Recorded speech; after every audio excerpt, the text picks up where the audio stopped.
This program's about digital solutions. Let me ask you a very basic question first up. What are digital solutions? Well, a mechanic fixes problems for a living, right? A workshop has got loads of solutions to common problems. Sometimes it's a specialty tool, sometimes it's just a bigger hammer. A digital solution is just a software approach to those workshop problems.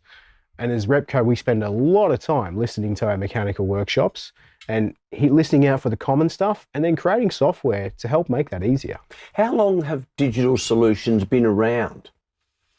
The advent of mobile phones and computers has certainly accelerated it. But we've been in this space now for the last 10 years or so, and we're accelerating.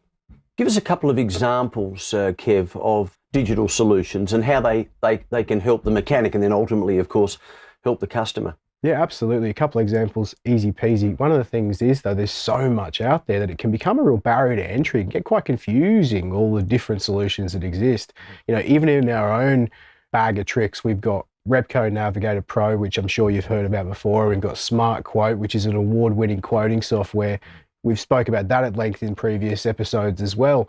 But it's the little things that we can do today that really make the difference. Things like SmartLink, which is enabling you to connect your parts ordering service to your workshop management software and your electronic invoicing behind the scenes, so you don't have to spend hours at the end of the day manually entering in your invoices. That's time saved. That's more profitability. And that's what we do. You made a point of talking about saving time. What other digital solutions help mechanics save time?